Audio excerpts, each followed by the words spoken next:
큰아들 사업이 어렵게 됐어. 빚이 좀 생겨난데 너희 집을 팔아서 빚을 갚아야겠다. 도와줄 거지? 저는 5년간의 연애 끝에 남편과 결혼했습니다. 대학교 시절 동아리에서 처음 만났을 때부터 그는 참 좋은 사람이었어요. 제가 힘들어하면 언제나 곁에서 위로해 주었고 작은 기념일도 챙겨주는 세심함이 있었습니다. 연애하는 동안 물론 싸우기도 했지만 결국엔 서로 이해하고 화해하는 모습에 저는 이 사람이라면 평생을 함께할 수 있겠다고 믿었어요.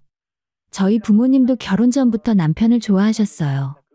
성실하게 직장 생활을 하고 예의도 바르고 저를 아끼는 게 눈에 보인다며 흐뭇해하셨죠.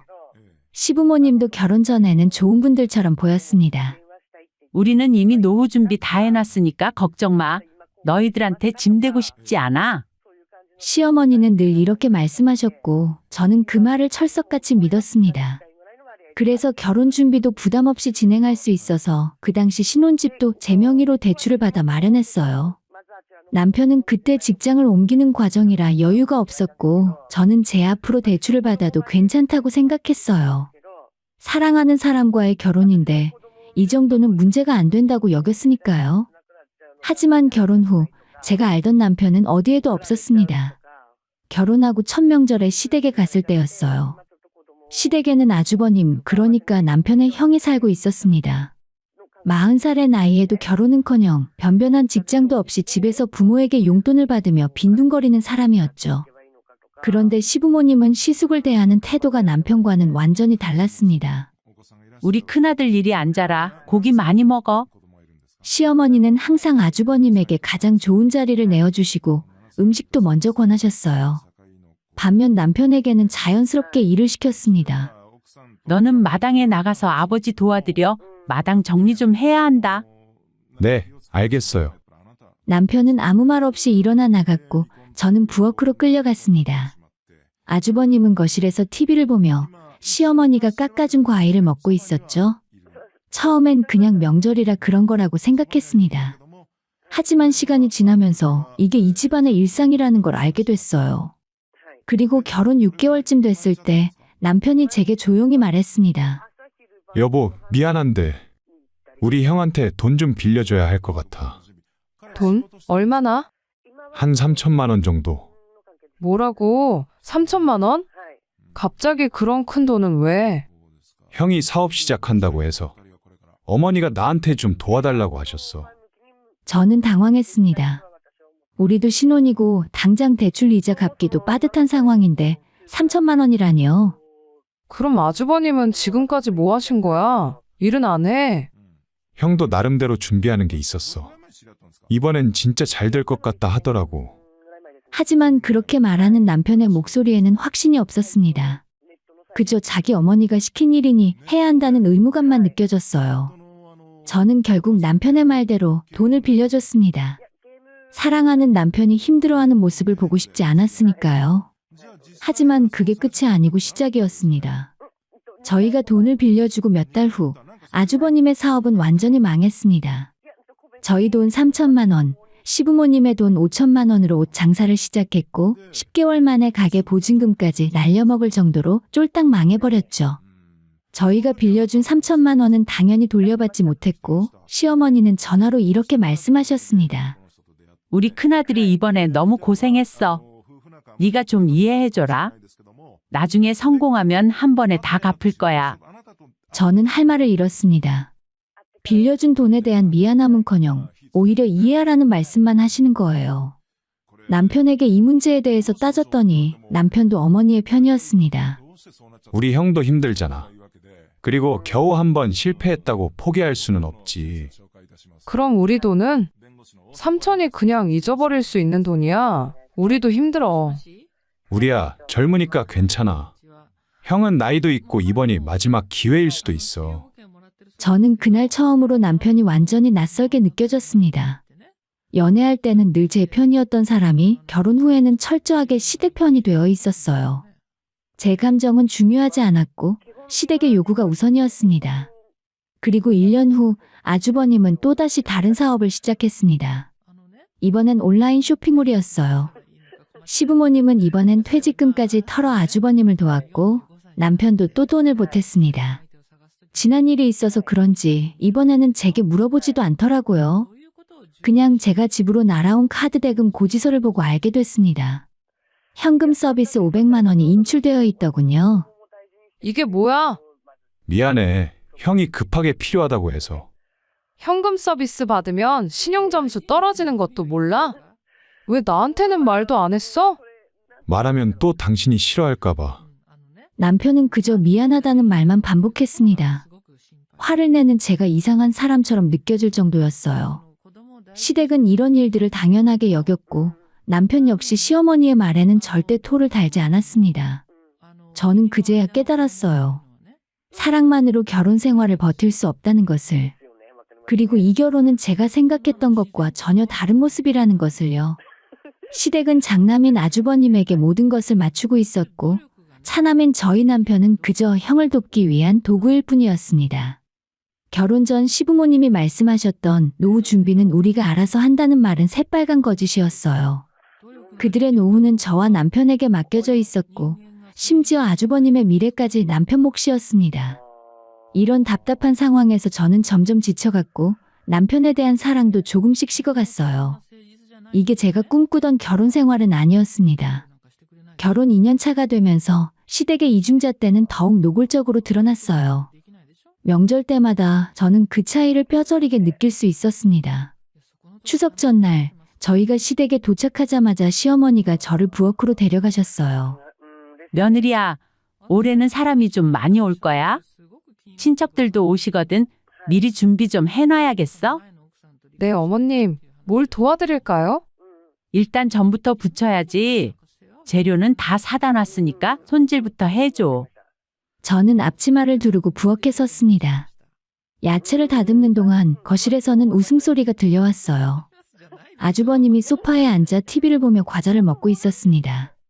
더 필요한 건 없어? 과일이라도 깎아줄까? 시어머니는 시숙에게 직접 차를 내어주시며 다정하게 말씀하셨어요. 39살 된 성인 남자에게 마치 어린아들 대하듯 하시는 모습이 믿기지 않았습니다. 저는 속으로 한숨을 쉬며 계속 손을 놀렸어요. 그 시간에 저희 남편은 마당에서 시아버지와 함께 일하고 있었습니다. 시댁 화목 보일러에 쓸 나무를 패고 장작을 쌓고 심지어 텃밭에 풀까지 뽑고 있었어요. 9월의 뜨거운 햇살 아래서 땀을 뻘뻘 흘리면서요. 저녁 무렵 남편이 손을 다쳐서 들어왔습니다. 낫지를 하다가 손을 좀 베었어요. 어머, 너는 왜 조심성이 없니? 밴드 붙이고 쉬어. 첫째야, 나가서 아버지 좀 도와드려. 시어머니는 남편에게는 핀잔을 주시면서 아주버님을 불렀습니다. 하지만 그 말을 듣고도 아주버님은 소파에서 일어나지도 않았어요. 저는 그런 거 할 줄 몰라요. 그래, 그럼 너는 쉬어라. 하긴 너는 원래 그런 몸 쓰는 일은 못하니까. 저는 귀를 의심했습니다. 몸 쓰는 일을 못한다니요? 그냥 하기 싫어서 안 하는 거잖아요.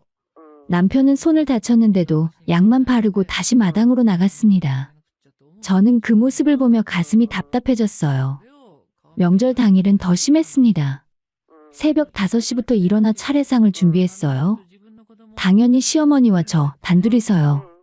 남편은 아버지를 도와 차례상을 차리고 시숙은 아침 8시가 넘어서 차례 준비가 다 끝나서야 천천히 일어났습니다. 그렇게 차례를 지내고 친척들이 찾아와 함께 아침을 먹었어요.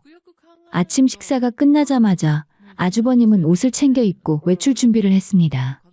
엄마, 나 오늘 친구들이랑 약속 있어서 나가봐야 해요. 그래? 용돈 필요하지? 이거 쓰렴. 시어머니는 지갑에서 10만 원을 꺼내 쥐어주셨고 40살의 아주버님은 당연하다는 듯이 돈을 받아 나가버렸습니다. 당연히 집안일은 고스란히 저희 몫이었어요. 설거지를 하면서 남편에게 조용히 물었습니다. 아주버님은 왜 집안일에 관심이 없으셔? 일도 안 하시고. 형은 원래 그래. 어릴 때부터 몸이 약해서 회사도 못 다니고 일을 못했어. 몸이 약한 사람이 밤새 술 마시고 다녀? 아니 그건 제 말에 남편은 말을 잇지 못했습니다. 변명할 수 없다는 걸 본인도 아는 거예요. 하지만 인정하고 싶지 않은 것 같았습니다. 몇 달 후에 더 충격적인 일이 있었습니다. 저는 갑자기 심한 복통으로 쓰러졌어요. 회사에서 응급실로 실려갔고 급성 맹장염 진단을 받았습니다. 당장 수술을 해야 하는 상황이었죠. 저는 떨리는 손으로 남편에게 전화를 걸었습니다. 여보, 나 지금 병원이야. 맹장 터져서 수술해야 한대. 뭐? 지금 어디 병원? 대학병원 응급실이야. 빨리 와줘. 알았어. 지금 바로 갈게. 저는 전화를 끊고 수술 동의서에 떨리는 손으로 사인을 했습니다. 혼자였어요. 무섭고 불안했지만 참을 수밖에 없었습니다. 하지만 아무리 기다려도 1시간이 지나고 2시간이 지나도 남편은 오지 않았어요. 간호사가 물었습니다. 보호자분은 언제 오시나요? 곧 올 거예요. 수술 들어가셔야 하는데요. 보호자 동의가 필요합니다. 저는 다시 남편에게 전화를 걸었습니다. 여러 번 신호가 간 끝에 겨우 받더군요. 여보, 어디야? 왜 안 와?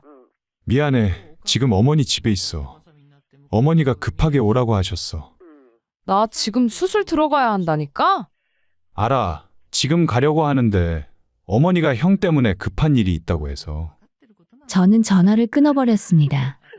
눈물이 왈칵 쏟아졌어요. 아내가 응급실에 있는데 시어머니의 호출이 더 중요하다니요. 저는 그날 혼자 수술 동의서에 사인하고 혼자 수술실에 들어갔습니다. 수술이 끝나고 회복실에서 깨어났을 때 뒤늦게 남편이 와 있었어요. 미안해 늦었어. 이제 좀 괜찮아? 어머님은 무슨 일이었는데? 형이 사업 관련해서 급하게 서류 작업이 필요하다고 해서. 어머니가 나보고 보증을 서달라고 하시더라고. 그래서 서준 건 아니지? 남편은 대답하지 않았습니다. 그 침묵이 답이었어요. 아내의 수술보다 형한테 보증서 주는 것이 더 중요했던 겁니다. 아주버님 사업은 맨날 망하잖아. 근데 왜 또 보증을 서? 이번엔 다를 거야. 제대로 된 사업 계획도 있고. 그럼 나랑 하는 결혼 생활은 안중에도 없어? 저는 목이 메었습니다. 마취해서 덜 깬 몸으로 통증을 참으며 말하는 게 너무 힘들었어요. 남편은 미안하다는 말만 반복했지만 그 미안함이 진심인지 의심스러웠어요. 입원해 있을 때도 퇴원한 뒤에도 시댁에서는 아무도 찾아오지 않았습니다. 시어머니는 전화로 이렇게 말씀하셨어요. 요즘 첫째 일로 바빠서 그래. 너가 이해해줘. 젊은 사람이니까 그 정도는 금방 나을 거 아니야. 저는 그날 이후로 마음이 완전히 돌아섰습니다. 이 가정은 건강한 가족이 아니었어요. 아주버님 하나를 위해 모두가 희생당하는 구조였고 저는 그 안에서 점점 존재를 잃어가고 있었습니다. 시어머니의 장남은 귀하다는 말이 이 집안의 절대 법칙이었고 그 누구도 그것에 반박할 수 없었어요. 저는 조용히 결심했습니다. 이 상황을 언젠가는 끝내야 한다고요. 그리고 약 1년이 지나서 예상했던 일이 또다시 벌어졌습니다. 시숙의 온라인 쇼핑몰 사업이 완전히 망한 거예요. 남편에게서 연락이 왔습니다.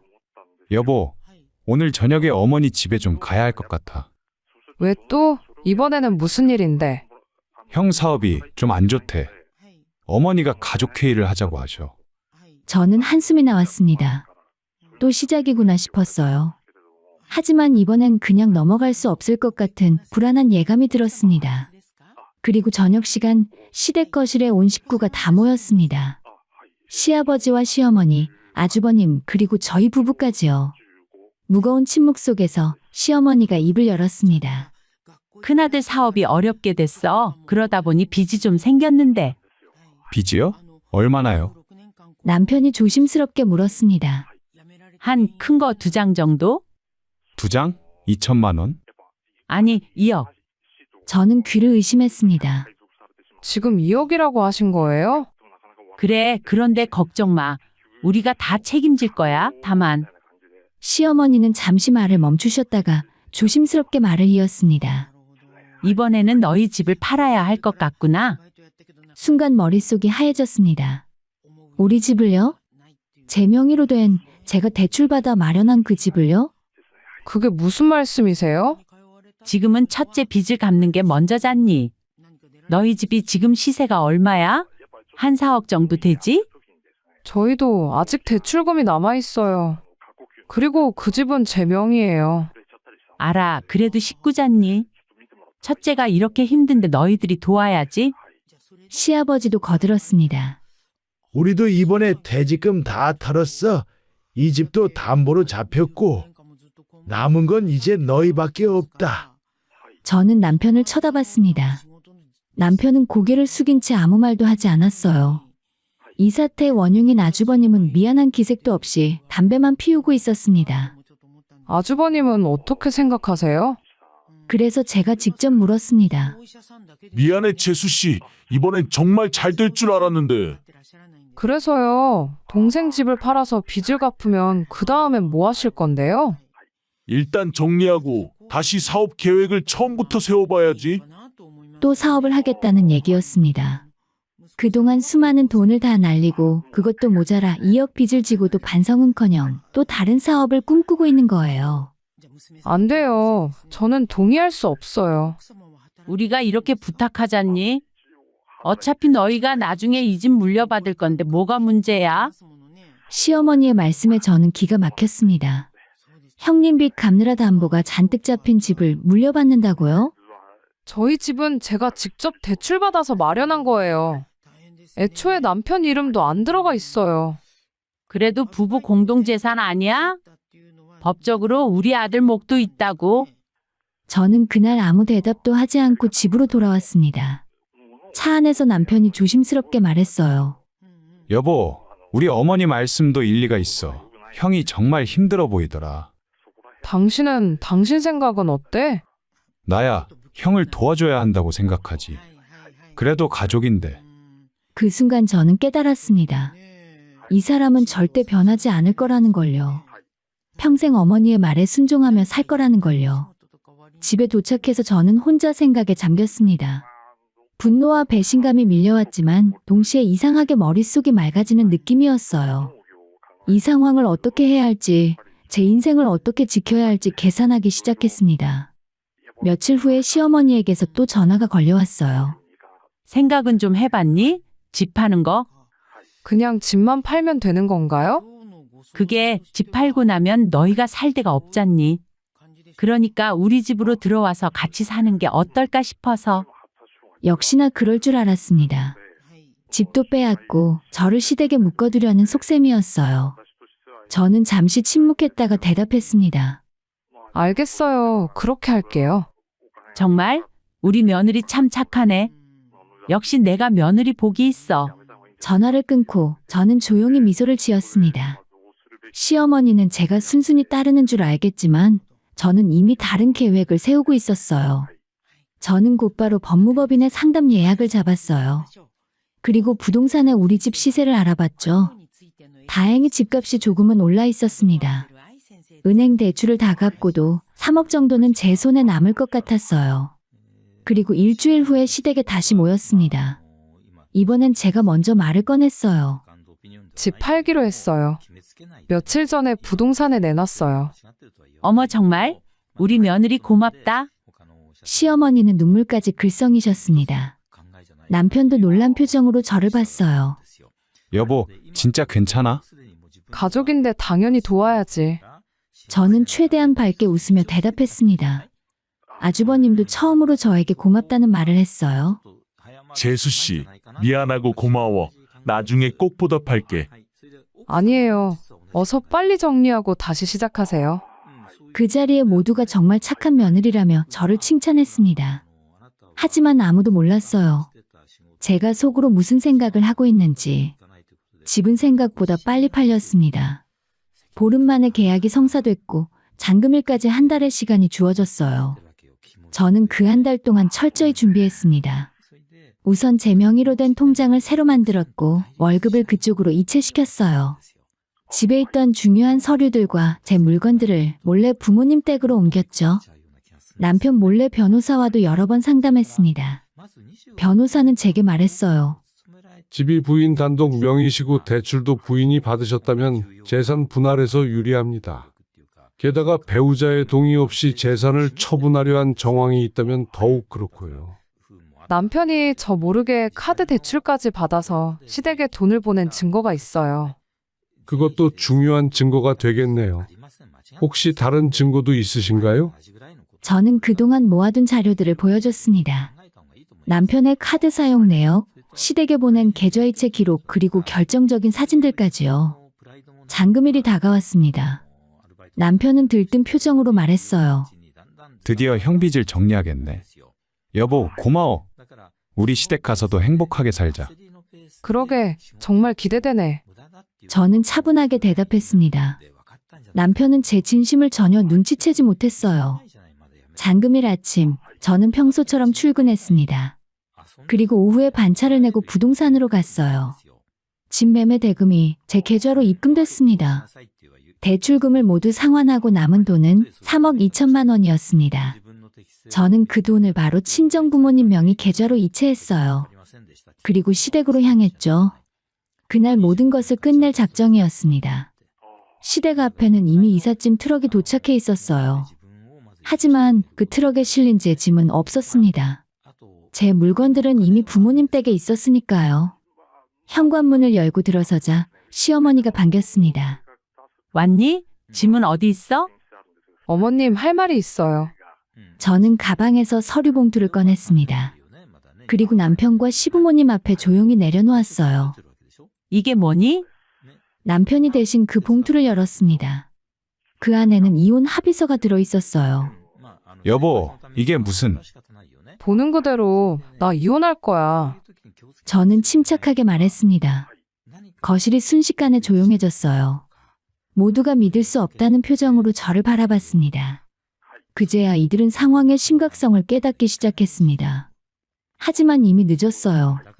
제가 이 결혼 생활을 정리하기 위해 얼마나 많은 준비를 했는지, 얼마나 많은 감정적 계산을 했는지 그들은 전혀 몰랐습니다. 이제 진짜 이야기를 시작할 시간이었어요. 거실은 순간 정적에 휩싸였습니다. 그 침묵을 뚫고 시어머니가 먼저 소리를 질렀어요. 이게 무슨 소리야? 집도 팔았는데 이제 와서 이혼이라니?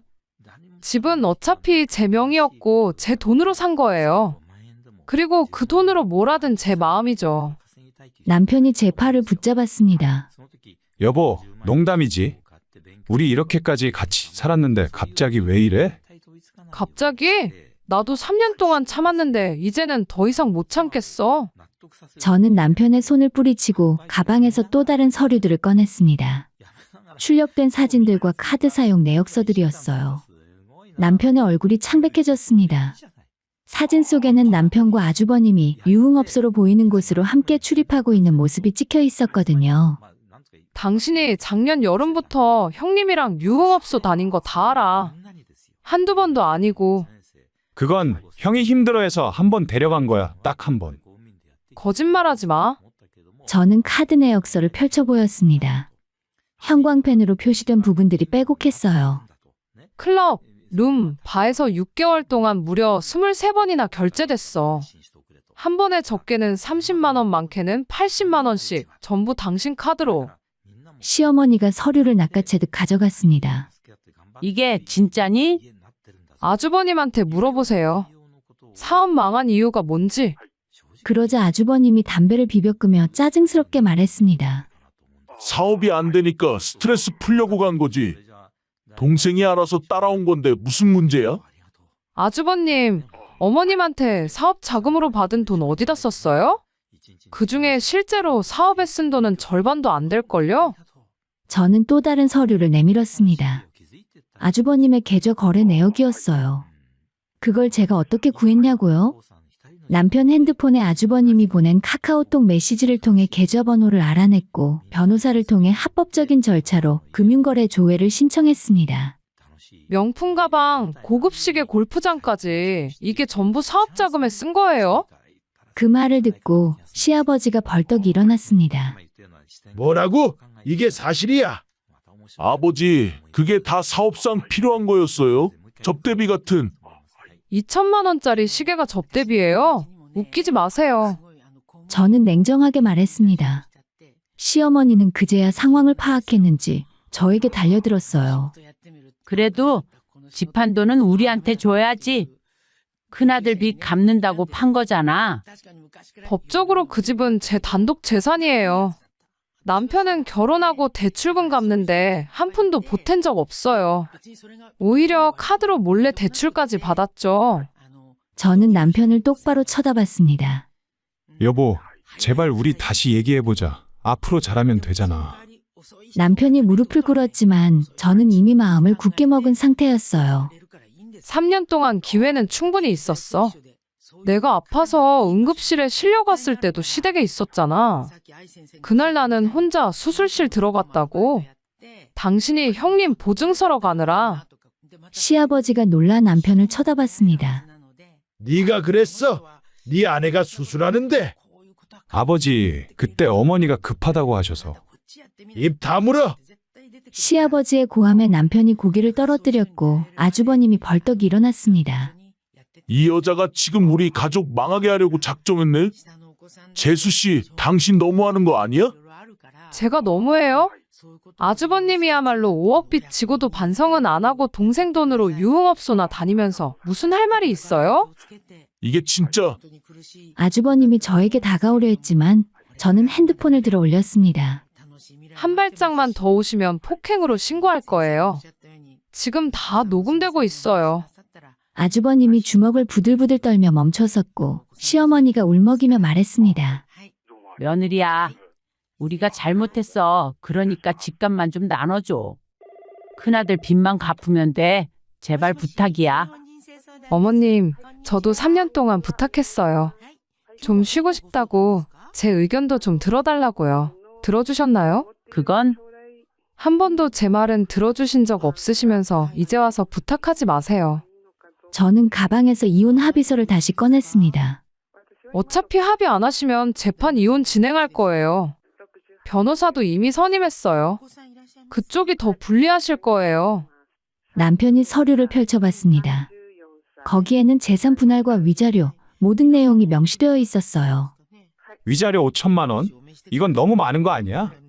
유흥업소 다니고 내 동의 없이 카드 쓴 것, 배우자 유기, 전부 위자료 청구 사유야.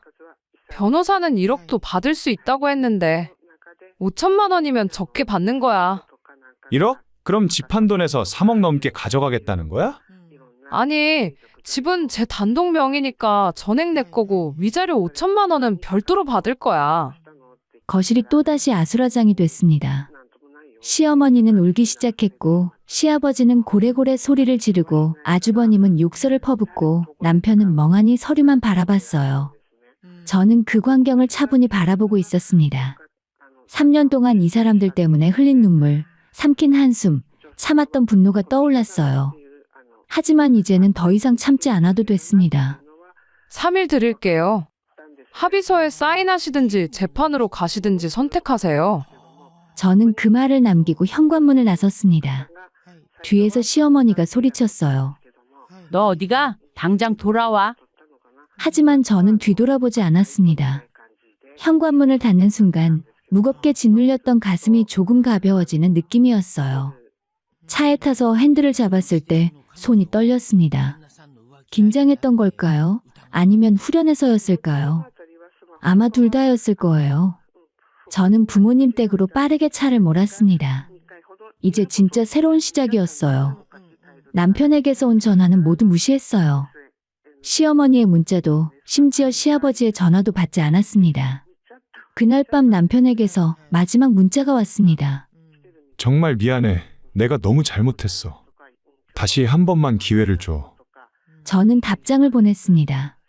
3년 동안 기회는 충분했어. 이제 끝이야. 그리고 번호를 차단했습니다. 더 이상 그 사람들과 엮일 이유가 없었으니까요. 모든 진실이 드러났고 저는 제 인생을 되찾을 준비가 되어 있었습니다. 이제 남은 건 법적 절차뿐이었어요. 그리고 그 절차마저도 제가 철저히 준비한 상태였습니다. 이 결혼은 이렇게 끝나는 겁니다. 이튿날 아침 부모님 댁에서 눈을 떴습니다. 오랜만에 편안한 잠이었어요. 엄마가 아침 식사를 준비해 주셨고 아빠는 신문을 보시다가 저를 걱정스럽게 쳐다보셨습니다. 괜찮겠니? 네, 아빠. 괜찮아요. 시댁 쪽에서 연락 오지 않았어? 오긴 했는데 다 차단했어요. 이제 변호사 통해서만 얘기할 거예요. 아빠는 안도한 표정을 지으셨고 엄마도 제 손을 꽉 잡아주셨어요. 우리 딸 고생 많았다. 진작 그랬어야 했어. 엄마 아빠한테 걱정 끼쳐드려서 죄송해요. 무슨 소리야? 네가 행복한 게 제일 중요하지. 그리고 다음날 아침을 먹고 있는데 변호사 사무실에서 연락이 왔습니다. 의뢰인님, 상대 측에서 연락이 왔습니다. 합의를 원한다고 하네요. 다행히 빨리 결정했네요. 재판으로 가면 자기들이 더 불리하다는 걸 알았나 봅니다. 오늘 오후 3시에 저희 사무실로 오신다는데 의뢰인님도 참석하시겠습니까? 네, 가겠습니다. 오후 3시 저는 법무법인 상담실에 도착했습니다. 이미 남편과 시아버지가 와 있었어요. 하지만 시어머니와 아주버님은 보이지 않았습니다. 하루 사이에 남편은 초췌해 보였어요. 하지만 저는 그런 모습을 봐도 동정심이 들지 않았습니다. 저희 변호사가 자리에 앉으며 말했죠. 그럼 시작하겠습니다. 상대 측에서 먼저 의견을 밝혀주시죠. 시아버지가 조심스럽게 입을 열었습니다. 변호사님, 우리가 많이 잘못했습니다. 며느리한테 미안하고 그런데 위자료가 너무 과한 것 같아서요. 어느 부분이 과하다고 생각하십니까? 5천만 원이면 위자료로 너무 큰 돈 아닙니까? 변호사는 서류를 펼쳤습니다. 배우자분의 유흥업소 출입 23회, 배우자 동의 없는 신용카드 무단 사용 17건, 배우자 응급 상황 시 유기 1건, 이 정도면 위자료 5천이 적다고 생각하지 않습니다. 하지만 그리고 주택은 의뢰인 단독 명의이며 취득 과정에서 배우자의 금전적 기여가 전혀 없었습니다. 오히려 남편분이 의뢰인 명의 카드까지 몰래 사용한 정황이 있어 재산 분할 청구권이 없습니다. 시아버지의 얼굴이 굳어졌고 남편이 떨리는 목소리로 말했습니다. 여보, 정말 우리 끝인 거야? 그래, 끝이야. 저는 짧게 대답했습니다. 나 정말 후회하고 있어. 어머니한테도 당신 편 들겠다고 약속했어. 형한테도 더 이상 돈 안 주겠다고 했고. 이제 와서 그런 말 해봤자 소용없어. 제발 다시 한 번만 생각해줘. 그건 3년 전에 했어야 할 말이야. 남편의 눈에서 눈물이 흘러내렸지만 저는 흔들리지 않았어요. 그 눈물이 진심인지 아니면 돈 때문인지 이제는 구분할 수 있었으니까요. 시아버지가 한숨을 내쉬며 말했습니다. 알겠네. 위자료를 안 주겠다는 건 아니니까 절반만 깎아주면 안 될까? 안 됩니다. 저 대신 제 변호사가 단호하게 말했습니다. 의뢰인께서 이미 최소한으로 청구하신 겁니다. 더 깎을 수 없습니다. 그럼 분할로라도. 일시불로 받겠습니다. 아니면 재판으로 가시죠. 시아버지는 남편을 쳐다봤습니다. 남편은 고개를 떨구고 있었어요. 아버지, 제가 뭘 어떻게 해야 할지 모르겠어요. 네가 자초한 일이야. 시아버지의 목소리에는 실망감이 가득했습니다. 그분도 이제야 아들의 진짜 모습을 본 것 같았어요. 잠시 침묵이 흐른 뒤 시아버지가 말했습니다. 알겠네. 합의하겠네. 대신 시간을 좀 주게. 한 달 안에 위자료 마련해서 드리지. 변호사가 합의서를 꺼냈고 남편이 떨리는 손으로 서류를 받아들었어요. 여기 사인하시면 됩니다. 남편은 한참을 망설이다가 펜을 들었습니다. 사인을 하려는 순간 손이 멈췄어요. 사인하세요. 변호사는 냉정하게 말했습니다. 남편은 결국 삐뚤삐뚤한 글씨로 이름을 적었어요. 그 순간 3년간의 결혼 생활이 공식적으로 끝난 것과 다름없었습니다. 상담실을 나서는데 남편이 제 뒤를 따라왔습니다. 여보, 잠깐만. 할 말이 아직도 남았어? 나 진짜 후회해. 너 없으면 못 살 것 같아. 그럼 진작 잘했어야지. 어머니가 형만 감싸니까 나도 어쩔 수 없었어. 나도 피해자야. 저는 황당해서 웃음이 나왔습니다. 당신도 피해자라고? 유흥업소는 누가 다니라고 했어? 그건 형이 힘들어해서. 이제 그만해. 그런 변명도 지겨워. 저는 돌아서서 걸어갔습니다. 남편이 뒤에서 소리쳤어요. 너 혼자 잘 살 수 있을 것 같아? 너도 나 없으면 외로울 거야. 저는 걸음을 멈추고 뒤돌아봤습니다. 외롭긴 외롭더라. 당신이랑 살 때가 제일 외로웠어. 그 말을 남기고 저는 엘리베이터에 탔습니다.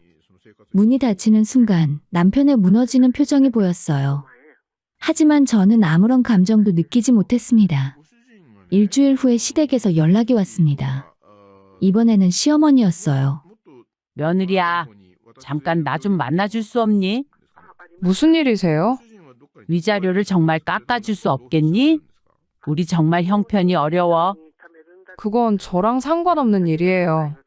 제발 부탁이야. 큰아들 빚도 갚아야 하는데 5천만 원까지 내면 우리 완전히 거지된다. 그럼 마주버님 빚은 알아서 갚으라 하면 되잖아요. 그게 우리가 안 갚아주면 큰아들이.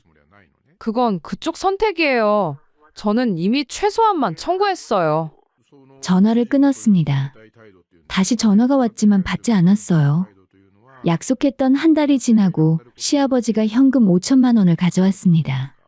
어디서 구했는지 봉투가 여러 개였어요. 여기 있네. 확인하겠습니다.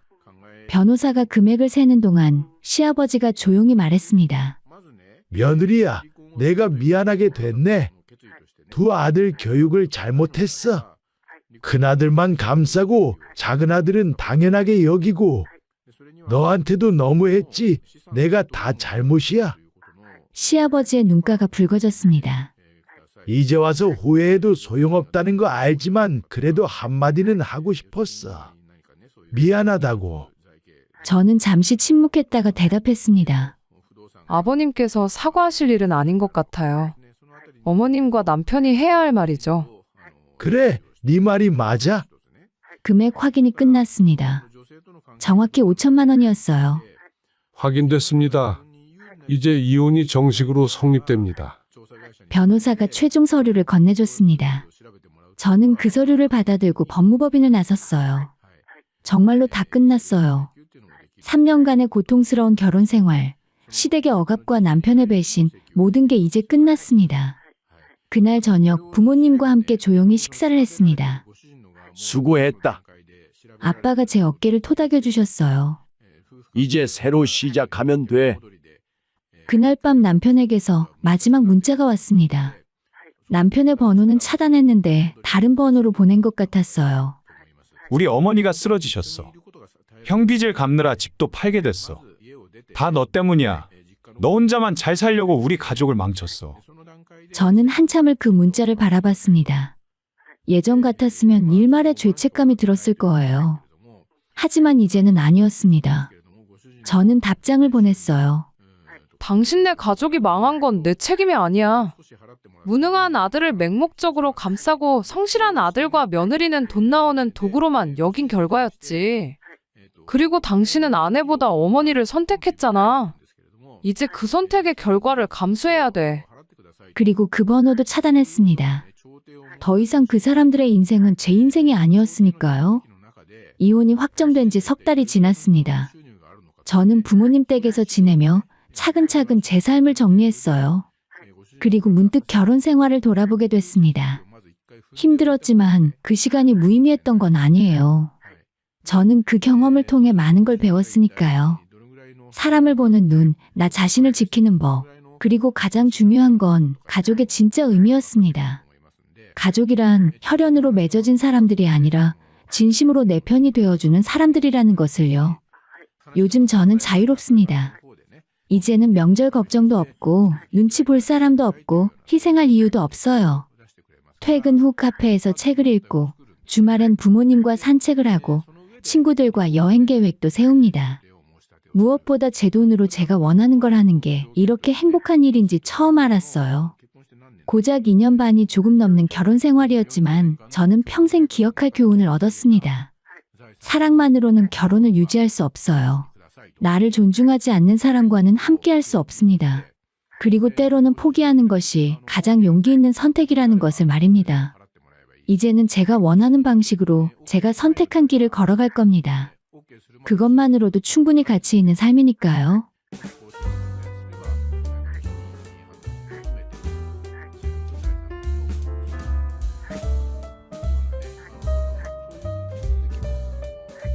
저는 30대 중후반이고 서울 강남에서 작은 회사를 운영하는 CEO입니다. 아버지께서 건강이 악화되시면서 28의 나이에 가업을 물려받았죠. 친구들이 아직 사회초년생일 때 저는 이미 임직원 수십 명의 생계를 책임지는 자리에 올라 있었습니다. 매일 아침 7시에 출근해서 밤 11시에 퇴근하는 삶. 주말에도 업무 관련 연락이 끊이지 않았고 명절에도 거래처 인사를 다녀야 했습니다. 사람들은 제게 성공한 여성 CEO라는 타이틀을 붙여줬지만 솔직히 제 삶에는 일 외에 아무것도 없었습니다. 그러던 어느 날 새로운 거래처와의 미팅에서 한 남자를 만났습니다. 그가 바로 제 인생을 송두리째 뒤흔들게 될 남자, 제 전남편입니다. 안녕하세요, 대표님. 처음 뵙겠습니다. 그는 단정한 정장 차림의 차분한 목소리로 인사를 건넸습니다.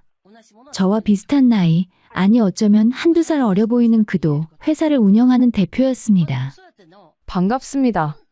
자료 미리 검토했는데 제안하신 사업 방향 괜찮더라고요.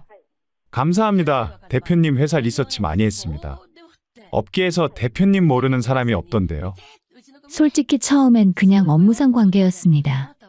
하지만 계약을 진행하면서 자연스럽게 식사 자리가 이어졌고 같은 세대 대표로서 공감할 수 있는 이야기들이 많았습니다. 대표님도 명절 때 거래처 돌아다니세요? 당연하죠. 작년 추석엔 하루에 8군데를 돌았어요. 저도요. 완전 공감됩니다. 주변 친구들은 이해를 못해요. 그는 제 고충을 이해했고 저 역시 그의 어려움을 공감할 수 있었습니다. 그렇게 우리는 업무 파트너에서 서로의 고민을 나누는 사이가 되었고 어느새 연인으로 발전했습니다. 그는 참 진중한 편이었어요. 급하게 관계를 진전시키려 하지 않았고 제가 바쁠 때면 조용히 기다려줬습니다. 가끔 야근이 길어지면 사무실로 커피를 배달시켜 주기도 했죠. 우리는 일에 바쁜 와중에도 소소한 일상을 함께 나눴습니다. 주말 아침 한강 산책, 퇴근 후 간단한 저녁, 서로의 회사 이야기를 들어주는 시간들. 그 모든 것이 저에게는 처음으로 느껴보는 안정감이었습니다. 교제한 지 1년쯤 지났을 때 그에게 큰 위기가 찾아왔습니다. 지금 잠깐 만나볼 수 있을까? 평소와 다른 그의 침울한 목소리에 저는 바로 시간을 냈습니다. 카페에서 만난 그의 얼굴은 초췌했습니다. 며칠 밤을 새운 것처럼 눈 밑에 다크서클이 깊었고 손은 계속 떨리고 있었습니다. 무슨 일이에요? 말해봐요. 투자자가 갑자기 투자를 철회했어. 이미 진행 중인 프로젝트가 있는데 자금이 막혀서. 그는 말을 잇지 못하고 고개를 떨궜습니다. 저는 잠시 고민했습니다. 사업적으로 보면 위험한 결정일 수도 있었습니다. 하지만 그는 제 연인이었고 저는 그를 믿었습니다. 제가 도와드릴게요. 필요한 자금이 얼마나 되죠? 정말 괜찮아? 괜히 나 때문에. 괜찮아요. 우리 이미 그런 사이잖아요. 그의 눈에 눈물이 고였습니다. 남자가 여자 앞에서 우는 모습을 처음 봤습니다. 정말 평생 잊지 않을게. 꼭 보답할 거야. 제 자금 지원으로 그의 회사는 위기를 넘겼고 석 달 뒤 그는 제게 청혼했습니다. 프로포즈는 기뻤지만 저는 한 가지 말해야 할 것이 있었어요. 저 말씀드릴 게 있어요. 저는 아이를 낳기 어려워요. 의사 선생님이 임신 가능성이 거의 없다고 했어요. 그래도 괜찮으세요? 그는 제 손을 꽉 잡았습니다. 아이보다 당신이 더 중요해. 우리 둘이서 행복하게 살면 되는 거지. 아이 없이도 충분히 행복할 수 있어. 그 말을 듣는 순간 저는 처음으로 내 인생의 동반자를 찾았다는 확신을 가졌습니다. 나를 있는 그대로 받아들여주고 나의 결핍조차 사랑해주는 사람. 그런 사람을 만난 것 같았죠. 저는 그를 믿었습니다. 진심으로요. 하지만 이 믿음이 얼마나 처참하게 깨질지, 그가 얼마나 치밀하게 계획된 거짓말을 했는지 그때의 저는 전혀 몰랐습니다. 사랑은 때로 가장 완벽한 무기가 되기도 한다는 것을요. 결혼 생각에 한창 들뜨던 어느 주말 그가 제게 말했습니다. 부모님께 인사드리러 갈까? 이제 곧 결혼할 사이인데 미리 뵙는 게 좋을 것 같아. 그래야죠. 저도 빨리 인사드리고 싶었어요. 첫 만남에 저는 선물도 정성스럽게 준비했습니다. 고급 한우 세트와 건강식품, 그리고 시어머니께 드릴 꽃다발까지 챙겼죠. 첫인상이 중요하다는 생각에 옷차림도 단정하게 갖췄습니다. 시댁은 서울 근교의 조용한 주택가에 있었습니다. 차에서 내리자마자 그가 제 손을 꽉 잡았습니다. 긴장하지 마. 우리 부모님 되게 좋으신 분들이야. 알아요. 괜찮아요. 하지만 제 심장은 빠르게 뛰고 있었습니다. 현관문을 열고 들어서는 순간 예상치 못한 일이 벌어졌습니다. 아빠, 작은 남자아이가 현관 쪽으로 달려왔습니다. 7살쯤 되어 보이는 아이였습니다. 그리고 그 아이는 제 약혼자에게 달려들었습니다. 아빠, 오늘 놀이동산 가기로 했잖아. 순간 시간이 멈춘 것 같았습니다.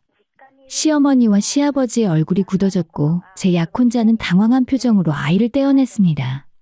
재민아, 아빠 아니고 삼촌이라고 불러야지. 몇 번을 말해야 알아듣니? 에이, 왜요? 엄마도 아빠라고 부르라고 했는데. 그 말에 거실의 공기가 더욱 차갑게 얼어붙었습니다. 저는 그 자리에 서서 움직일 수가 없었습니다. 머릿속이 하얘졌습니다. 시어머니가 급히 나서셨습니다. 어머, 미안해요. 깜짝 놀랐죠? 이 아이는 우리 큰아들 아이예요. 네? 큰아들이 교통사고로 일찍 세상을 떠났어요.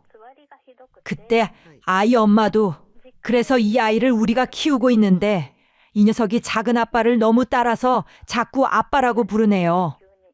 제 약혼자가 제 손을 잡았습니다. 미안해. 미리 말을 했어야 했는데 어떻게 말을 꺼내야 할지 몰라서. 저는 잠시 말을 잃었습니다. 아이를 키우고 있다는 사실, 그것도 조카를, 이런 중요한 이야기를 결혼 직전까지 숨기다니. 왜 말을 안 해줬어요? 처음 만났을 때는 타이밍이 없었고 나중에는 차일피일 미루다 보니 정말 미안해. 시아버지께서도 거들으셨습니다. 우리가 잘못했네. 며느리한테 미안하구만. 우리도 이 아이 때문에 고민이 많았어. 그날 저녁 집으로 돌아오는 차 안에서는 침묵으로 가득했습니다. 화났어? 그가 조심스럽게 물었습니다. 화가 났다기보다는 좀 당황스러워요. 그렇게 중요한 이야기를 왜 숨겼어요? 미안해. 진심으로. 처음엔 말할 타이밍을 놓쳤고 나중엔 당신이 부담스러워할까 봐 걱정됐었지. 당신이 아이를 원하지만 가질 수 없잖아. 혹시 이런 상황이 당신에게 상처가 될까 봐. 그의 말에는 진심이 담겨 있는 것 같았습니다. 저는 한숨을 깊게 내쉬었습니다. 그 아이가 얼마나 어릴 때 부모님을 잃었어요? 4살 때 그래서 기억도 잘 못해. 우리 형수님 얼굴도 잘 기억 못하더라고. 불쌍하네요. 그날 밤 저는 잠을 이룰 수가 없었습니다. 아이의 얼굴이 계속 떠올랐습니다. 그 작은 눈망울, 약혼자를 보며 웃던 밝은 얼굴. 저는 아이를 가질 수 없는 몸이었습니다. 그게 항상 제 마음 한편의 작은 상처로 남아 있었죠. 그런데 이 상황은 어쩌면 운명이 아닐까. 제가 낳을 수 없는 아이, 그 아이를 키울 수 있는 기회를 준 것이 아닐까. 며칠을 고민한 끝에 저는 결심했습니다. 그 아이를 제 아이처럼 사랑하기로. 결혼식은 소박하게 치렀습니다. 회사 사정상 신혼여행도 미뤘고 저희는 바로 일상으로 돌아왔습니다. 재민이를 만나러 시댁에 갈 때마다 저는 정성껏 준비했습니다. 아이가 좋아할 만한 장난감과 간식 같은 선물이요. 하지만 재민이의 반응은 차가웠습니다. 재민아, 작은 엄마가 선물 사왔어. 이거 네가 좋아하는 로봇 장난감이야. 싫어요. 저 아줌마 싫어요. 시어머니가 급히 아이를 타이르셨습니다. 재민아, 그게 무슨 말이니? 작은 엄마한테 죄송하다고 해. 싫어요. 아줌마는 우리 아빠 뺏어갔어요. 그 말에 가슴이 철렁했습니다. 남편이 아이를 안아들었습니다. 재민아, 작은 엄마는 좋은 분이야. 너를 사랑해 주실 거야. 난 엄마 없어도 돼요.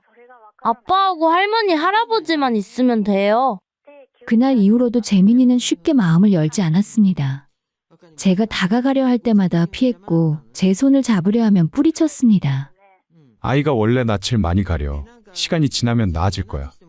남편은 그렇게 위로했지만 저는 알 수 있었습니다. 이건 단순히 낯을 가리는 게 아니라는 것을. 재민이는 자신의 영역에 들어온 저를 경계하고 있었습니다. 그래도 저는 포기하지 않았어요. 언젠가는 제 마음이 닿을 거라고, 아이도 저를 받아들일 거라고 믿었습니다.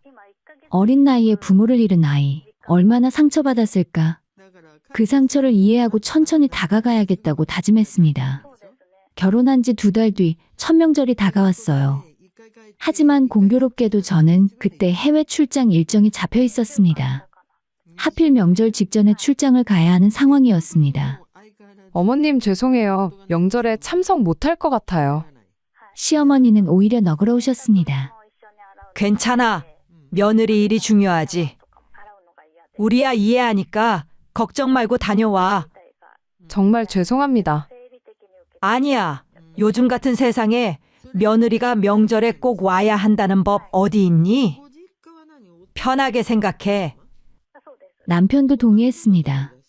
사업하는 사람이니까 당신 회사 일이 우선이야. 우리 부모님도 이해하시니까 걱정하지 마.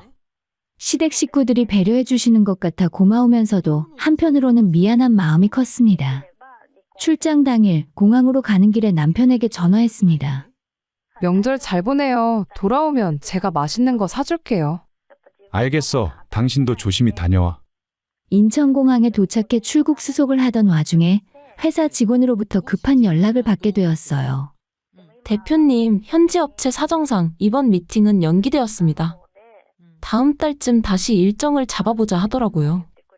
죄송합니다. 저도 방금 이메일을 받아서. 출국 직전 현지 업체로부터 미팅 취소 연락을 받게 된 것이었어요. 공항까지 헛걸음을 했다는 생각에 잠깐 짜증이 났지만 순간 묘한 생각이 들었습니다. 이럴 때 시댁에 깜짝 방문하면 좋아하시겠지? 명절 음식 준비하시느라 바쁘실 텐데 제가 가서 도와드리면 시어머니도 기뻐하실 것 같았습니다. 그래서 저는 망설이지 않고 시댁으로 향했습니다. 그때는 몰랐습니다. 그 선택이 제 인생을 완전히 뒤바꿔 놓을 거라는 것을요. 시댁으로 가는 차 안에서 저는 가벼운 마음이었습니다. 근처 백화점에 들러 명절 선물도 추가로 샀습니다. 고급 과일 세트와 한우, 전부 시어머니께서 좋아하시는 것들이었습니다. 시댁 골목에 차를 세우고 집으로 걸어갔습니다. 날씨는 화창했고 명절을 앞둔 동네는 조용했습니다. 초인종 누르면 깜짝 놀라시겠다. 저는 미소를 지으며 현관문 앞에 섰습니다. 그런데 문을 열기도 전에 안에서 들려오는 소리에 손이 멈췄습니다. 웃음소리였습니다. 낯선 여자의 목소리가 들렸습니다. 재민아, 엄마가 뭐라고 했어? 할머니 심부름 먼저 하고 놀라고 했지? 네, 엄마. 재민이의 밝은 목소리, 그리고 이어진 남편의 목소리. 여보, 이거 어디에 둘까? 저기 식탁 위에 놔둬요. 여보, 당신이라니. 제 머릿속이 하얘졌습니다. 손에 들고 있던 선물 봉투가 바닥에 떨어졌지만 소리조차 들리지 않았습니다. 저는 현관문에 귀를 가까이 댔습니다. 심장이 너무 빠르게 뛰어서 가슴이 아팠습니다. 시어머니의 목소리가 들렸습니다. 며느리 오랜만에 고생했어. 명절 음식 준비하느라 힘들었지? 괜찮아요, 어머님. 저야 당연히 해야죠. 그 여자는 시어머니를 어머님이라고 불렀습니다. 그리고 시어머니는 그 여자를 며느리라고 불렀습니다. 저는 그 자리에서 움직일 수가 없었습니다. 얼마나 시간이 흘렀을까요? 안에서 웃음소리와 대화 소리가 계속 들렸습니다. 완벽한 가족의 모습이었습니다. 그 완벽한 그림 속에 저는 없었습니다. 제 손은 떨리고 있었습니다. 문을 열어야 할까요? 아니면 이대로 돌아가야 할까요? 하지만 발이 떨어지지 않았습니다. 저는 문을 열지 않았습니다. 대신 조용히 계단으로 내려가서 차로 돌아왔습니다. 차 안에서 한참을 멍하니 앉아 있었습니다. 이게 뭐지? 무슨 상황이지? 머릿속이 복잡했습니다. 수많은 가능성들이 스쳐 지나갔습니다. 혹시 남편의 친구 부부가 놀러 온 걸까? 아니면 제가 잘못 들은 걸까? 하지만 아무리 생각해도 설명이 되지 않았습니다. 그 여자는 분명 시어머니를 어머님이라고 불렀습니다. 1시간쯤 지났을까요? 현관문이 열리고 사람들이 나왔습니다. 남편과 그 여자, 재민이, 시부모님 모두 함께 외출하는 것 같았습니다. 저는 차 안에 몸을 숨기고 그들을 지켜봤습니다. 남편은 그 여자의 손을 잡고 있었고 재민이는 두 사람 사이를 뛰어다니며 웃고 있었습니다. 완벽한 가족. 그들이 차를 타고 떠나자 저는 차에서 내렸습니다. 집은 비어 있었습니다. 저는 현관문 비밀번호를 눌렀습니다. 결혼하면서 남편이 알려준 번호였습니다. 문이 열렸습니다. 집 안으로 들어서는 순간 낯선 향기가 났습니다. 여자의 향수 냄새. 거실을 둘러봤습니다. 명절 음식이 차려진 식탁 그리고 벽에 걸린 가족 사진. 저는 천천히 다가갔습니다. 사진 속에는 남편과 그 여자 그리고 어린 재민이가 있었습니다. 세 사람 모두 환하게 웃고 있었습니다. 저는 집안을 샅샅이 뒤지기 시작했습니다. 안방 옷장을 열었습니다. 남자 옷과 여자 옷이 나란히 걸려 있었어요. 화장대 위에는 여자의 화장품들이 가득했습니다. 서랍을 열었습니다. 그 안에는 가족 앨범이 있었습니다. 사진들을 한 장씩 넘겼습니다. 남편과 그 여자의 결혼식 사진, 재민이가 태어났을 때 돌잔치 사진, 유치원 입학식 사진. 모든 사진 속에 저는 없었습니다. 저는 거실 소파에 앉았습니다. 앨범을 무릎 위에 올려놓고 멍하니 벽을 바라봤습니다. 얼마나 시간이 흘렀을까요? 현관문이 열리는 소리가 들렸습니다. 다녀왔습니다. 재민이의 밝은 목소리 그리고 이어진 발걸음 소리가 났어요. 거실로 들어온 그들은 소파에 앉아있는 저를 보고 얼어붙었습니다. 시어머니가 제일 먼저 입을 열었습니다. 아니, 어떡해. 남편의 얼굴이 새하얗게 질렸습니다. 그 여자는 뒤에 숨듯 한 발 물러섰습니다. 재민이는 상황을 이해하지 못한 채 저를 바라봤습니다. 아줌마 왜 여기 있어요? 저는 천천히 일어났습니다. 손에는 그들의 결혼 앨범이 들려 있었습니다. 출장이 갑자기 취소되어서 깜짝 놀라게 해드리려고 왔어요. 제 목소리는 놀라울 만큼 침착했습니다. 그런데 집안에서 재미있는 걸 발견했네요. 저는 앨범을 식탁 위에 내려놨습니다. 이 사진 속 여자분이 누구죠? 남편이 입을 열었습니다. 그건 그게 형수님이라고 하셨죠? 돌아가신 형님의 아내. 저는 그 여자를 바라봤습니다. 그럼 당신은 왜 시어머니를 어머님이라고 불렀어요? 그리고 왜 내 남편을 여보라고 불렀나요? 그 여자는 아무 말도 하지 못했습니다. 시아버지가 한숨을 깊게 내쉬었습니다. 일단 앉아. 다 같이 이야기 좀 해야겠어. 아니요, 서서 들을게요. 저는 남편을 똑바로 쳐다봤습니다. 설명해보세요. 지금 당장. 남편은 고개를 숙였습니다. 미안해. 미안하다는 말 듣고 싶지 않아요. 사실만 말하세요.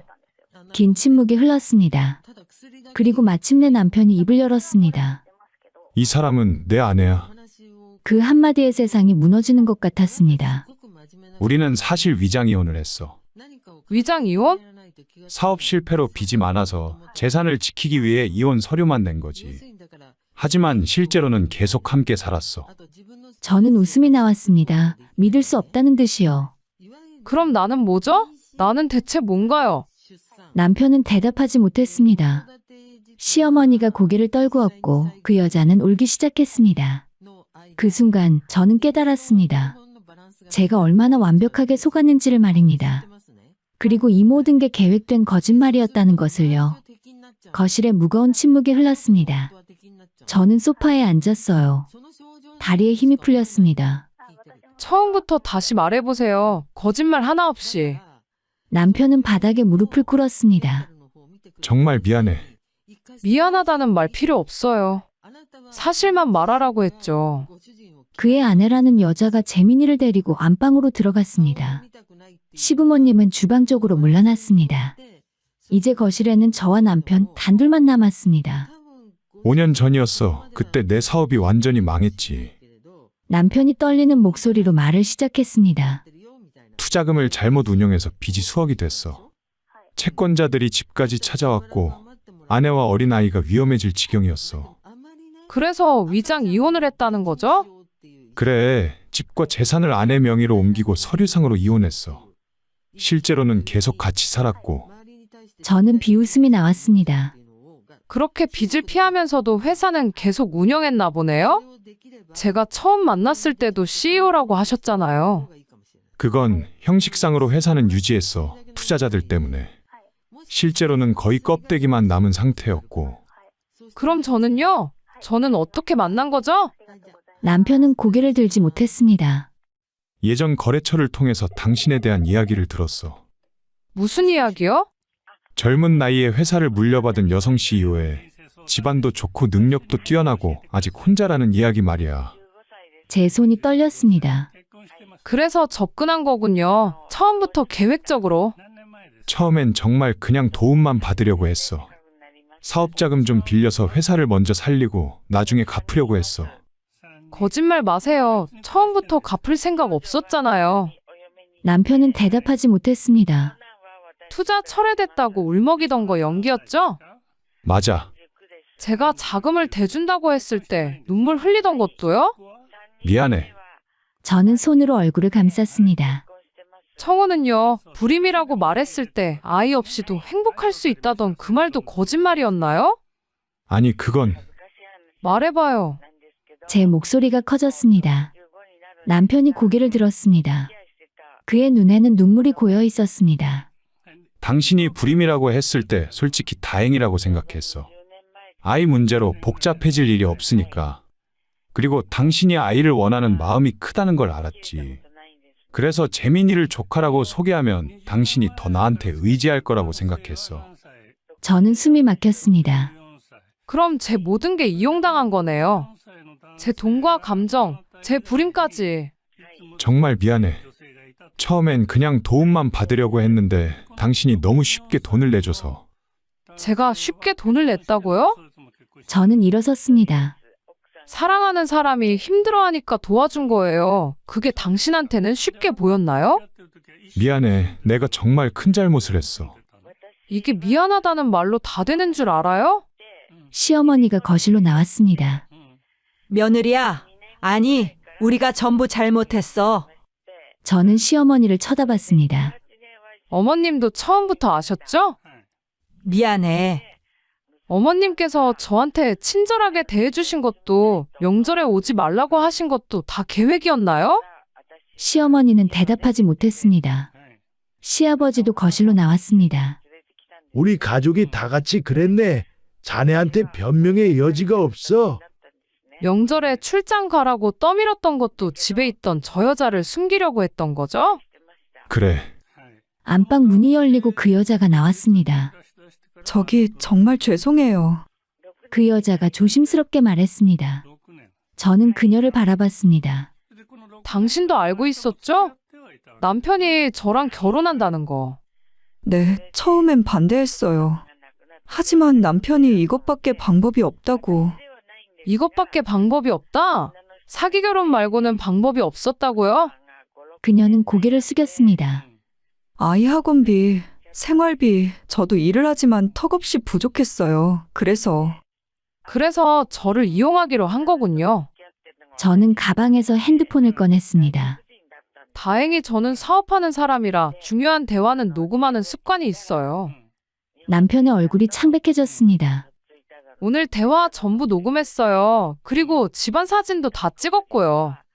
저는 핸드폰 화면을 그들에게 보여줬습니다. 결혼사진, 가족 앨범, 안방에 걸린 옷들, 화장대 위에 화장품들. 이 정도면 증거로 충분할 것 같네요. 시아버지가 다급하게 말했습니다. 증거? 뭘 하려고? 혼인무효 소송이요. 그리고 사기죄로 고소할 거예요. 제발 그러지 마. 내가 잘못했어. 다 내 잘못이야. 이제 와서 빌어봤자 소용없어요. 아이를 생각해서라도 재민이가 아직 어려. 내가 전과자가 되면 아이가. 저는 차갑게 웃었습니다. 아이를 생각하라고요. 그 아이를 조카라고 속이면서 저를 이용한 게 누군데요? 시어머니도 무릎을 꿇었습니다. 우리가 잘못했어. 제발 한 번만 용서해줘라. 용서는 잘못을 뉘우치는 사람에게 하는 거예요. 당신들은 지금도 후회하는 게 아니라 들킨 걸 후회하고 있잖아요. 저는 가방을 들었습니다.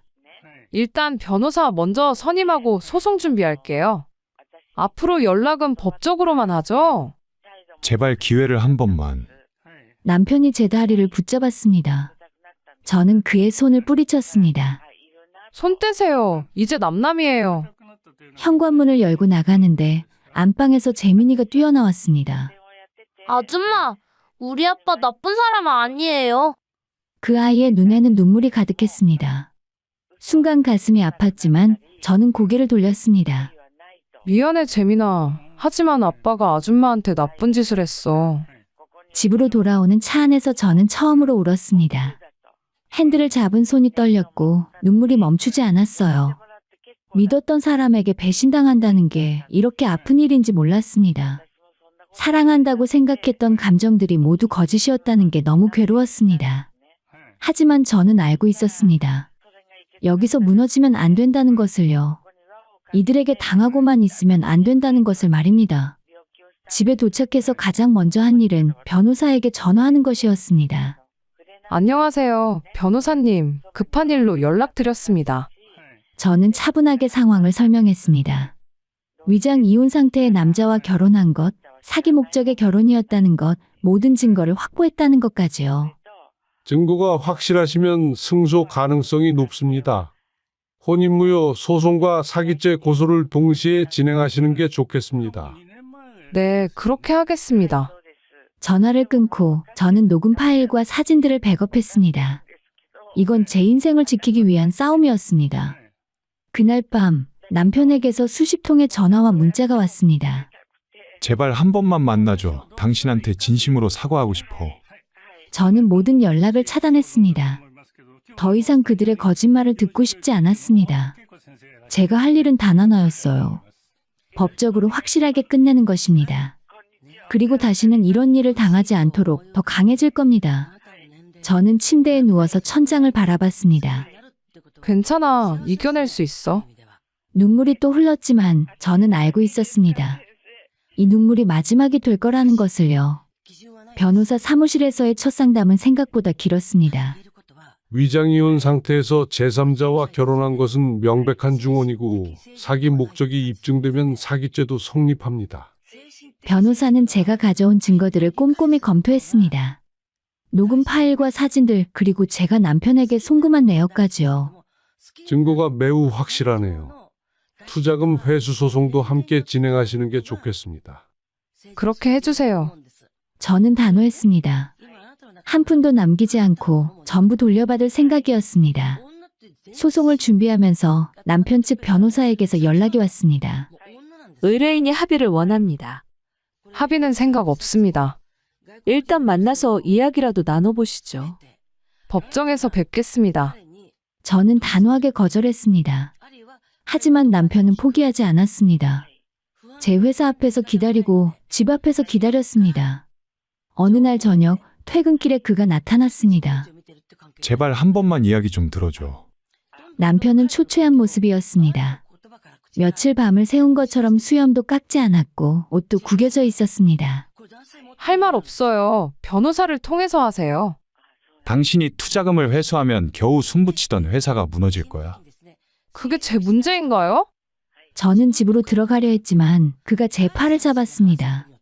제발 회사만은 살려줘. 직원들이 있잖아. 내 잘못이지. 직원들은 무슨 죄야? 손 떼세요. 안 그러면 경찰 부를 거예요. 그는 손을 놨지만 제 앞을 가로막고 섰습니다. 당신은 끝까지 나를 무너뜨리려고 하는 거야? 제가 무너뜨리는 게 아니라 당신 스스로 무너지는 거예요. 제발 재민이만이라도 생각해줘. 아이는 아무 잘못 없잖아. 그 말에 저는 웃음이 났습니다. 또다시 아이를 핑계로 쓰는군요. 정말 끝까지 비열하네요. 비열하다고? 내가 비열해? 당연하죠. 아이를 조카라고 속이고 저를 이용할 때는 비열하지 않았나요? 이제 와서 아이를 방패 삼는 게 비열하잖아요. 남편은 아무 말도 하지 못했습니다. 아이가 불쌍하면 당신이 잘 키우세요. 사기치지 말고 정직하게 살면서요. 비켜주세요. 안 그러면 정말 경찰 부를 거예요. 며칠 뒤 이번엔 그의 아내가 찾아왔습니다. 대표님, 로비에 손님이 오셨는데 꼭 뵙고 싶다고 하십니다. 누구죠? 이름을 말씀하시기 곤란해 하시는데요. 내려가 보니 그 여자였습니다. 남편의 진짜 아내 말입니다. 무슨 일이세요? 죄송해요. 저 때문에 이렇게 된 것 같아서. 그녀의 눈은 부어 있었습니다. 당신 잘못이 아니에요. 당신 남편의 잘못이죠. 제발 한 번만 용서해 주세요. 재민이가 아빠 없으면 어떻게 해요? 저는 한숨을 쉬었습니다. 재민이 이야기는 이제 그만하세요. 당신 남편이 사기친 건 맞죠? 저를 계획적으로 속인 것도 맞잖아요. 그건 그렇지만 저희도 너무 힘들어서. 힘들면 사기 쳐도 되나요? 죄송해요. 정말 죄송해요. 그녀는 바닥에 주저앉아 울기 시작했습니다. 주변 사람들이 쳐다봤지만 저는 신경 쓰지 않았습니다. 일어나세요. 여기서 이러면 저도 곤란해요. 제발 소송만은. 자꾸 이러면 경찰 부를 거예요. 저는 냉정하게 말하고 엘리베이터로 향했습니다. 뒤에서 그녀의 울음소리가 들렸지만 저는 돌아보지 않았습니다. 어느덧 시간이 흘러서 재판날이 다가왔어요. 변호사가 전화를 걸어왔습니다. 상대 측 조사 결과가 나왔는데 흥미로운 사실이 발견됐습니다. 무슨 내용이죠? 피고인에게 전과가 있습니다. 7년 전에도 비슷한 사기 사건으로 집행유예를 받았더군요. 저는 숨이 막혔습니다. 뭐라고요? 그때도 여성을 상대로 한 결혼 사기였습니다. 당시에는 피해자가 합의해서 집행유예로 끝났지만 이번에는 전과가 있는 상태라 실형을 면하기 어려울 겁니다. 제 손이 떨렸습니다. 그는 처음부터 사기꾼이었습니다. 저만 속인 게 아니었어요. 첫 재판날 법정에서 남편을 마주쳤습니다.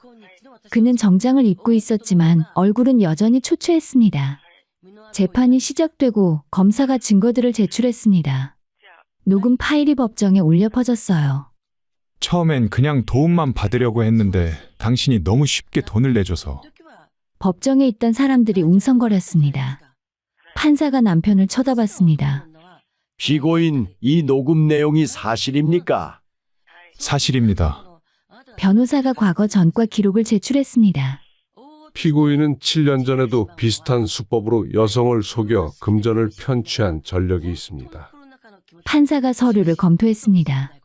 피고인, 이 전과에 대해 알고 있습니까? 네. 그럼에도 불구하고 같은 범죄를 반복한 것입니까? 남편은 대답하지 못했습니다.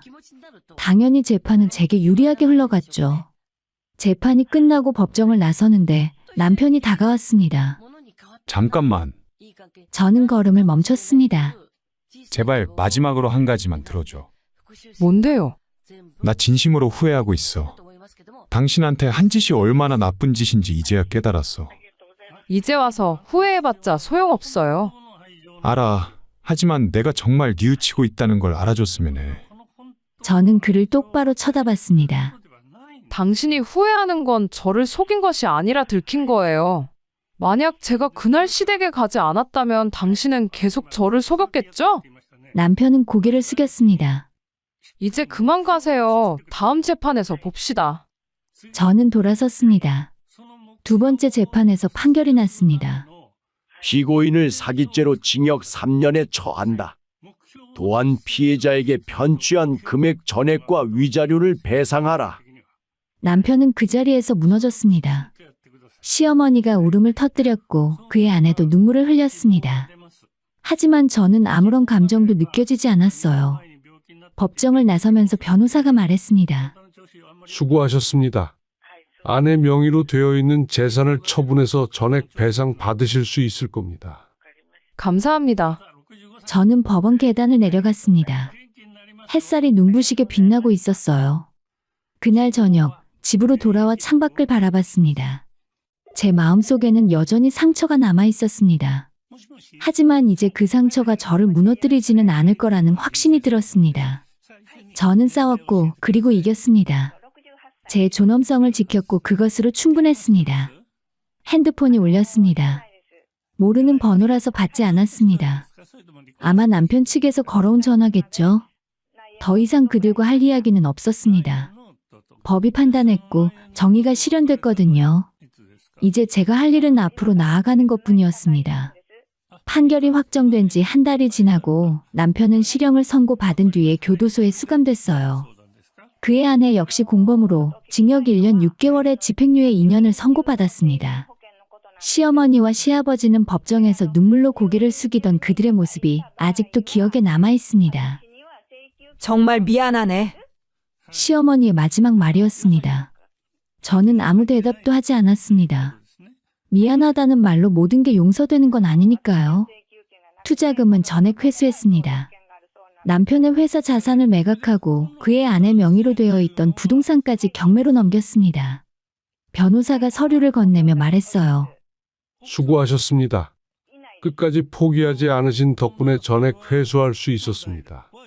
감사합니다. 변호사님 덕분이에요. 아닙니다. 대표님이 증거를 확실하게 확보하셨기에 가능한 일이었습니다.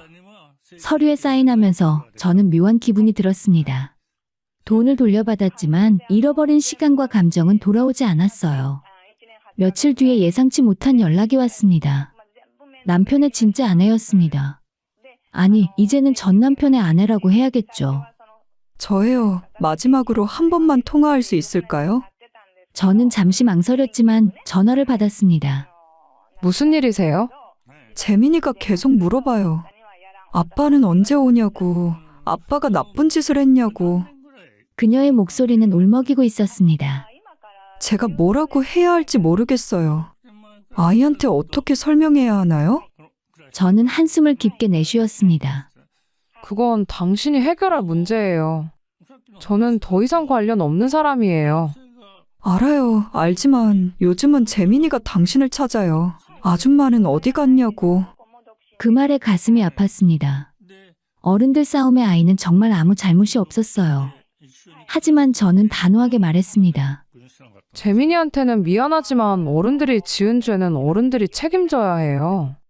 아이를 방패로 쓰지 마세요. 죄송해요. 정말 죄송해요. 이제 전화 끊을게요. 다시는 연락하지 마세요. 저는 전화를 끊고 그녀의 번호를 차단했습니다. 아이가 불쌍하다는 생각은 들었지만 그것이 제 책임은 아니었습니다. 저도 피해자였으니까요. 회사 일에 다시 집중하기 시작했습니다. 그동안 소송 때문에 미뤄뒀던 프로젝트들을 다시 검토하고 새로운 거래처와 연락했어요. 시간이 지나자 직원들이 조심스럽게 물었습니다. 대표님 괜찮으세요? 많이 힘드셨을 텐데. 괜찮아요. 이제 다 끝났으니까요. 그래도 힘드시면 말씀하세요. 저희가 도와드릴게요. 직원들의 따뜻한 말에 눈시울이 뜨거워졌습니다. 사기꾼들에게 둘러싸여 있을 때는 몰랐지만 제 주변에는 진심으로 저를 걱정해주는 사람들이 있었습니다. 고마워요. 여러분 덕분에 버틸 수 있었어요. 주말에는 오랜만에 친구들을 만났습니다. 대학 동기들이었고 결혼 후에 오랫동안 연락하지 못했던 친구들이었죠. 야, 너 진짜 고생 많았다. 소식 듣고 깜짝 놀랐어. 괜찮아. 다 끝났어. 그 자식 정말 최악이더라. 어떻게 사람을 그렇게 속여? 친구들은 분노했지만 저는 이제 담담했습니다. 이제 그 사람 이야기는 하지 말자. 난 다 잊었고 앞으로 좋은 일만 생각하고 싶어.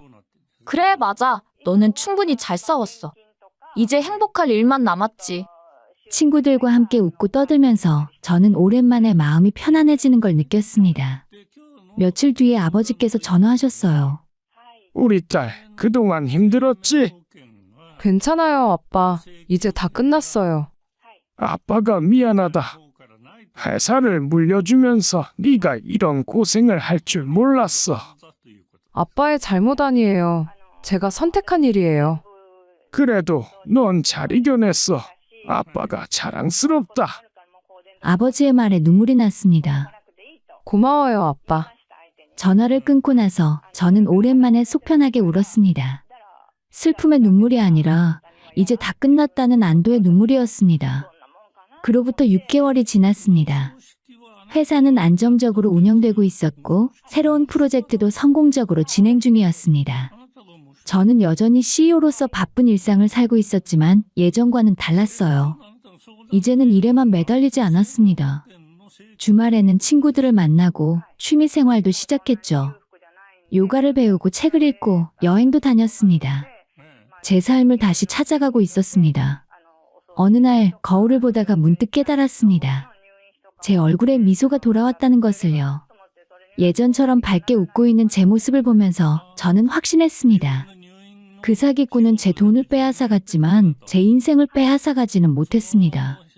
이 이야기를 듣는 분들께 말하고 싶습니다. 믿었던 사람에게 배신당하는 일은 정말 고통스럽습니다. 마음속 깊은 곳까지 상처를 입히는 일입니다. 하지만 그 상처가 당신을 정의하지는 않습니다. 중요한 건 그 이후에 당신이 어떤 선택을 하느냐입니다. 무너질 것인가, 일어설 것인가, 저는 일어서기로 선택했고, 그리고 끝내 이겨냈습니다.